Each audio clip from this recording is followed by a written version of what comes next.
perfect timing, Demetrios. Great to see you this evening. So, how are things your end? How has your day been? Have you been working hard? It's been a lovely day here. Oh, maybe we've got head through this in the channel as well. I'm not sure. It looks like maybe we have.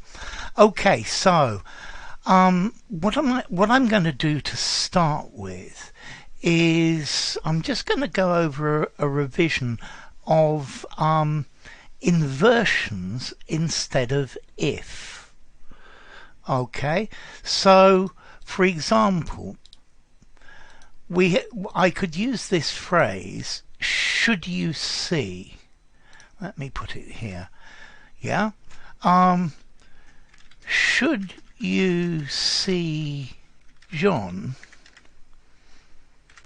tell him I want to speak to him. Okay, as is the case with the NHS. To me, it looks very like the NHS has more or less resolved the COVID problem in the UK. I know there are still various different problems, but it seems that you guys are doing a really good job. Okay, so should you see John, tell him I want to speak to him. So should you see? This is exactly the same as if you see.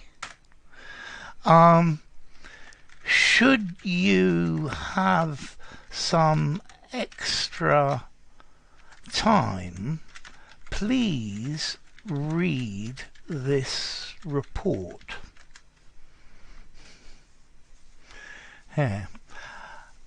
Okay, so this should you is acting the same as if. So should he be late? He be late. Then ring me.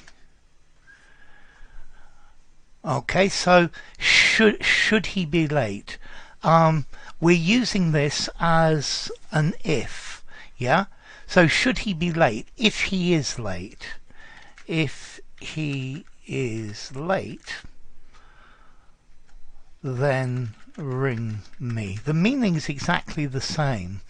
I think maybe should he be late, it's maybe slightly less possible. This is saying if on the off chance, yeah? Should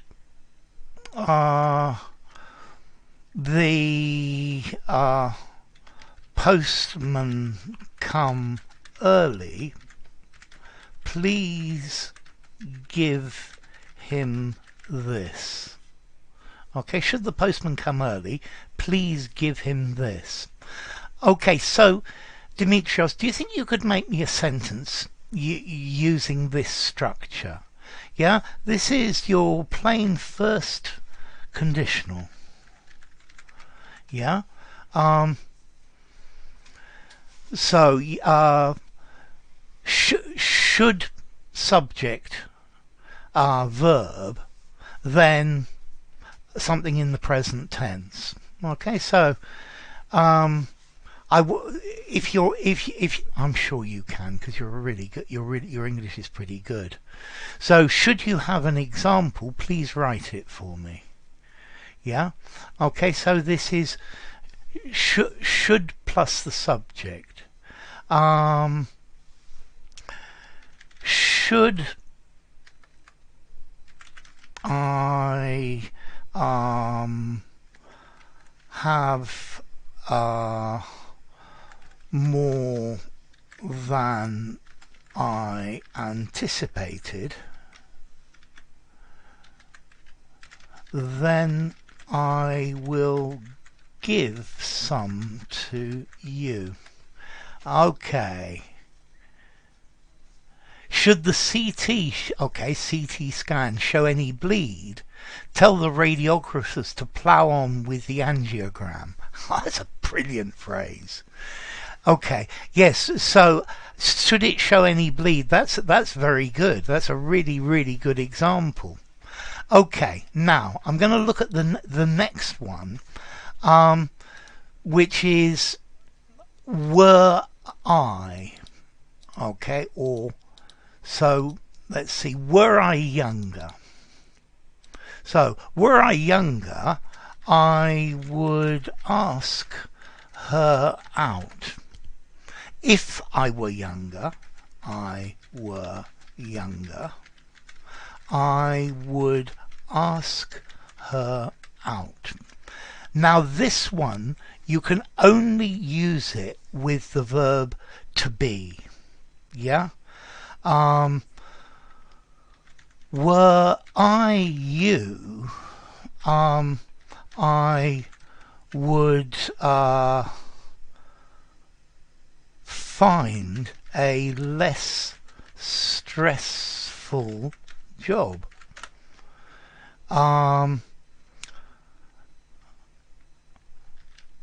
Were today, so I've missed that, I've got an H in it. Were today Saturday,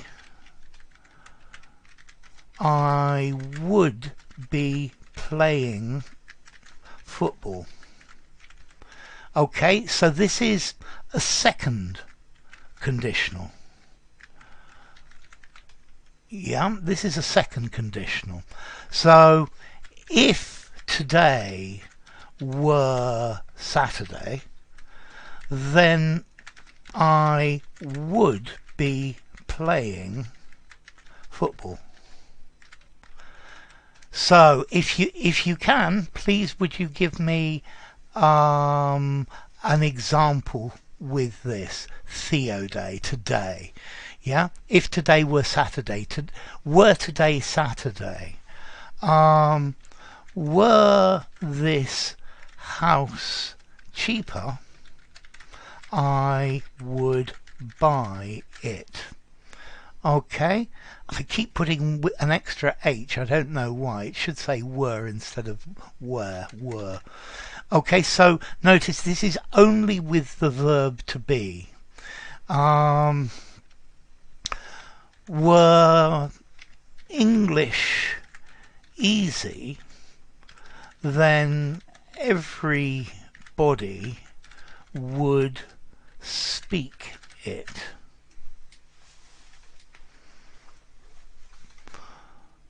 Okay, so you're probably putting together your example of this. Notice with the verb, if you want to use the verbs to be or to have, then you can use an infinitive as well. So were I to be in your position. Okay, let's see this. Were I in your shoes, I would lodge a complaint. That's a great example. Yeah? Were I in your shoes? We use this quite often. Maybe it's a little bit more formal than if, but it's a nice, different way of doing it. So, notice, were I to be in your position, were I to be 20 years younger? And the meaning and the idea is exactly the same. If I were 20 years younger. Yeah? Were I to have £1 million, I would give you some of it. Were I, so were, yes. You got the same problem as me with were. You've got too few letters and I've got too many. Okay, so notice this with when you're using the verb to be. Yeah, were I to be, or with another verb. Were I to need help, I would ask for it. So effectively, this you use this structure if you want to put a verb. Were I younger, yeah, were I to be in your shoes, you used a very nice example of it. Okay, so the third one. Had I known. So had I known you were coming, I would have baked a cake. And this is third conditional. Yeah, and this is the very last one of it. If I had known you were coming, I would have baked a cake. Okay, so this is the third conditional, yeah? If I had known, but had I known. Had he applied earlier, he would have got the job. So all I need now is just one of these with a third conditional like this. Okay, these are alternative ways to make your conditional sentences. I have baked a cake. Yeah, so just as a third conditional to do this, had I seen the red traffic light, I would have stopped. Okay, so this is actually quite easy to use, but it's not the sort of thing students often think of, because it's just a different way of doing it, and it's just an interesting one. So I guess you're working on an example of this third conditional one for me. Had the house been cheaper, I would have bought it. Had I known earlier that she is classed as a dismissive avoidant, I would have held my tongue. Oh, I love that phrase, a dismissive avoidant. This is pure psychology. Yeah, psychology is a subject I love. It's really interesting, but that's a great example as well. Okay, so we're going to leave that there, and now we're going to do words that mean to hit, or verbs of the hand. Verbs of the hand. So how many synonyms can you think of for the verb to hit? I'm going to go through a series of different ones. Yeah, so to hit, what other verbs can you think of meaning to hit, or even a noun meaning a hit? Yeah, what is the noun of a hit? Because you could say a hit in English, but very often we use a different word as well. Okay, so what can you think of any meaning to hit? I'm sure you can. So to hit something. Okay, so the first one I've actually got here: smash, whack, knock. Great. I love it. Okay, so the first one, slap. I love it. Smack. Yes, this is great. You've got lots of words that I've got here to do. I think these are really good. So the first word I was actually thinking of was a blow. Yeah, and normally a blow is the noun that we use most commonly when somebody hits something, a blow. Yeah, and then we normally use the verb to strike. Yeah, and very often the collocation to strike a blow. So he struck the bouncer a blow. Yeah, struck, S-T-R-U-C-K. So, do you think you could give me a sentence with to strike a blow? You can also use this figuratively, and I'm sure you're going to give me a figurative example. The election results struck a blow against Labour.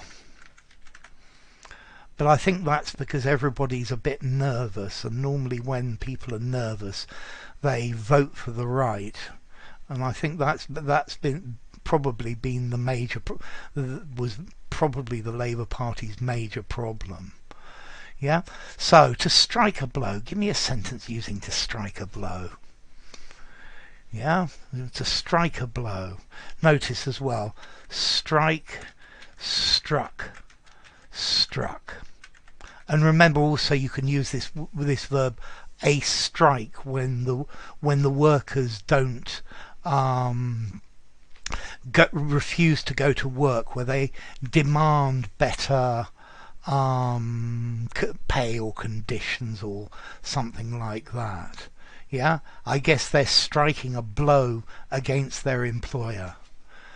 But when an anxious dependent like me walks away from the dismissive avoidant, this strikes a decisive blow on their vanity. I would say this strikes a decisive blow against their vanity.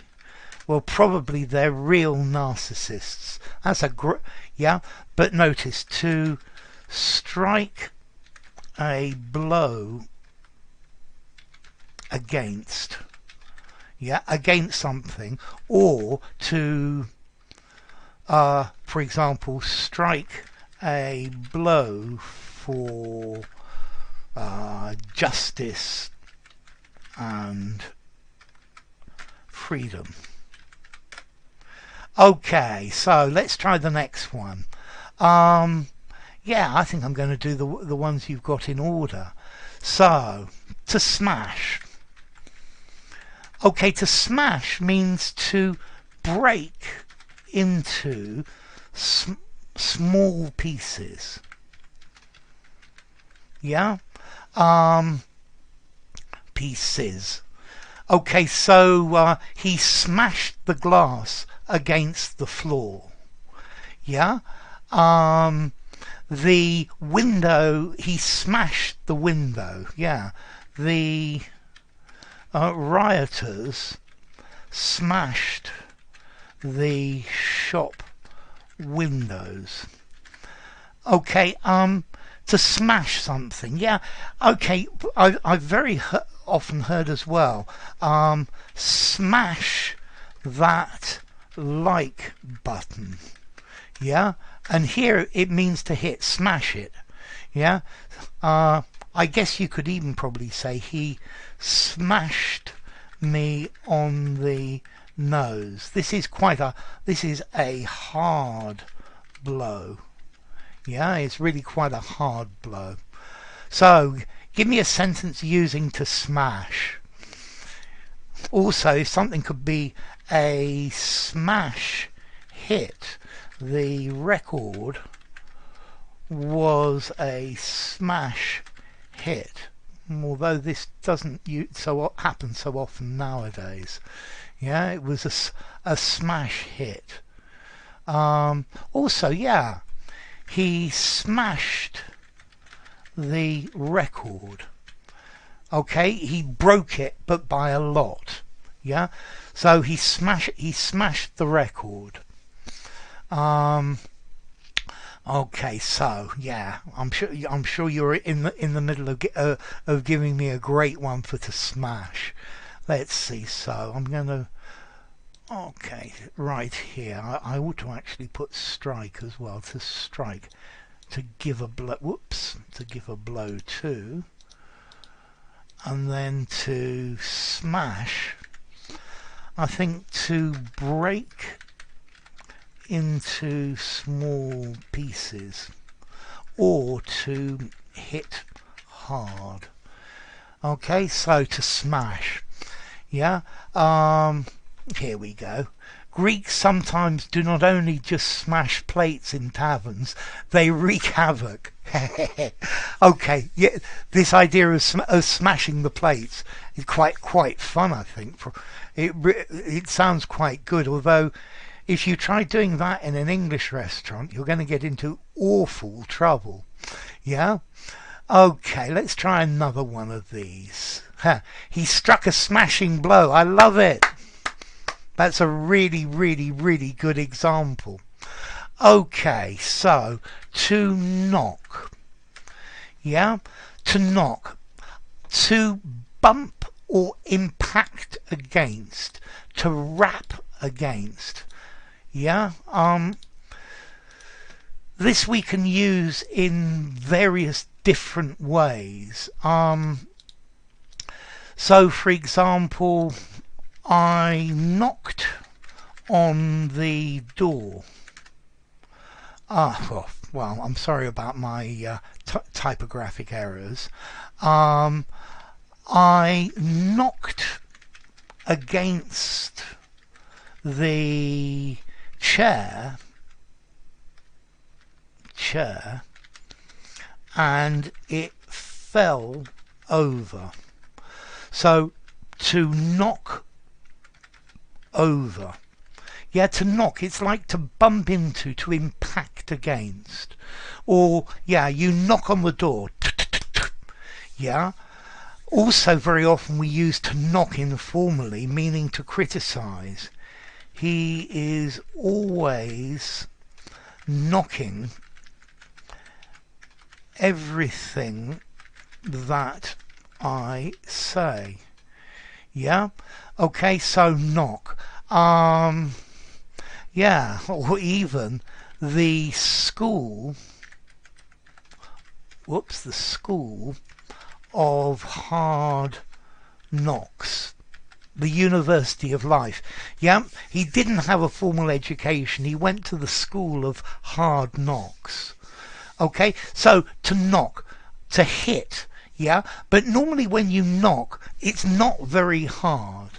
That smash is very hard, but to knock, a soft blow. Yeah. Also, that actually makes me think of the phrasal verb to knock out. Yeah, so the boxer, KO, the boxer knocked out his opponent. Yeah, after the impact of the crash, he was knocked out. To get the patient to stay still, we had to knock him out.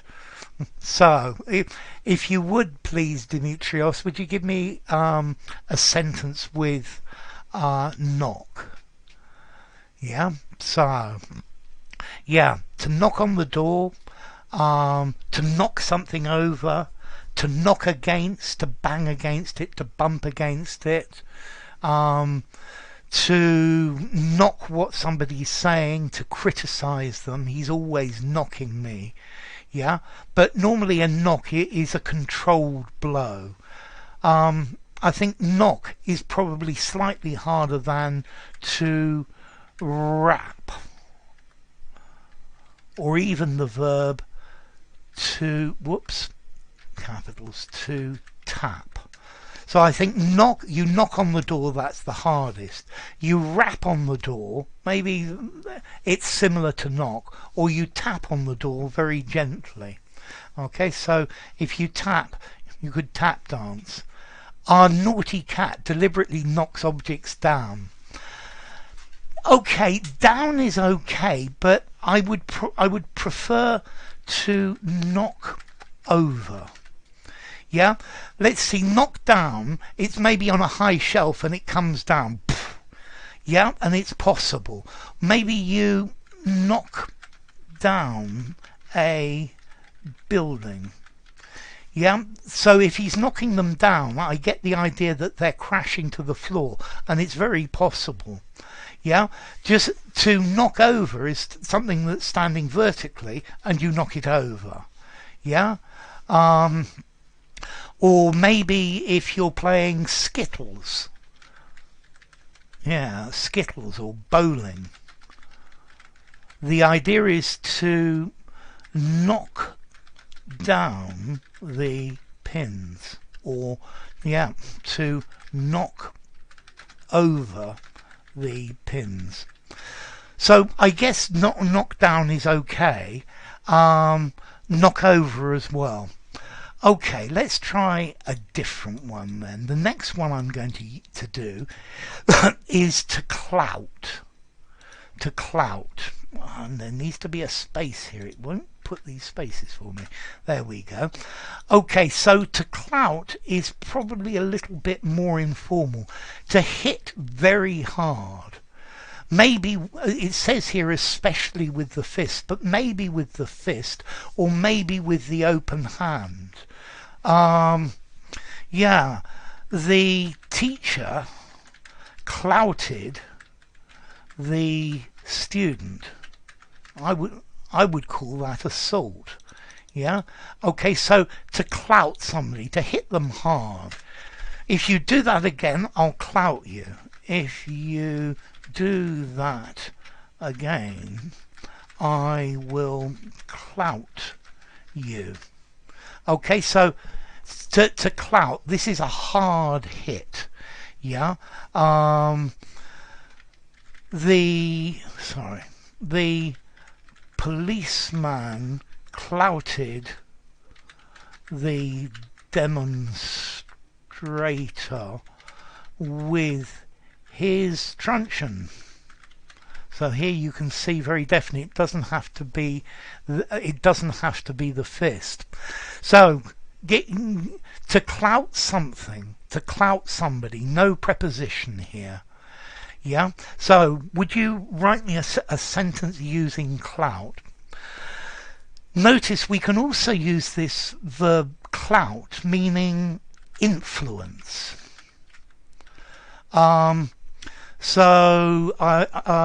She has a lot of clout within the committee. Okay, she has a lot of influence within the committee. I guess the US has a lot of clout in the UN. Maybe 150 years ago the UK had lots of clout, but the clout of the UK is slowly and steadily waning. The clout of the UK is slowly waning. To wane is to decrease. Yeah, is to get smaller, to become less powerful. Okay, so we're using this clout to say influence. Do you think you could use your clout to get this proposal passed? Yeah, and here again we're using it as influence. So to clout, to hit hard. I guess, yeah, he clouted his head against the ceiling because it was very low. Yeah. Oh yes, I was using a hammer and nail and I clouted my thumb. Oh, it was so painful. Yeah, I was hammering a nail and I clouted my thumb. Okay, let's see. Since you sit on the board of directors, I suppose you have a lot of clout in the company. I love it. Yeah, it means it's like you're able to hit hard. Yeah. Okay, so let's try another one then. Yes, I like this one. To pummel. To pummel. Okay, to pummel. I need a space here. Yes. So to pummel means to hit repeatedly, again and again. So yeah, he pummeled me for 5 minutes. M-I-N-U-T-E-S. He was set up by thugs and was clouted. Yes, that's another lovely example. I love it. Yes. Okay. So he pummeled me for 5 minutes. Is that spelt right? Yeah, double M double L. The rain pummeled E-L-E-D us all day. Yeah, so you can use it fairly figuratively as well. The wind, the wind set up on. No, okay, now, so you've got a problem here with set up and set on. Okay, to set on means to be attacked. So a dog set on him. To set somebody up means to put them in a position where something bad is going to happen to them. You contrive a situation where they get in trouble. The criminal set me up. Full stop. So it looked like I was guilty. And that's to set up. It's like to set up. Normally you set up your equipment. You set up you set up all the things that you need to put them all in the right place. So if you set someone up, you are making a situation that makes somebody look bad. Yeah. So if you set someone up, you're deliberately making a situation for them that doesn't make them look good. Very often a set up, is to make somebody look like they are guilty, or to make them look stupid. That's to set somebody up. But to set upon, to attack, the thugs set upon or set on me. The thugs set on me and clouted me.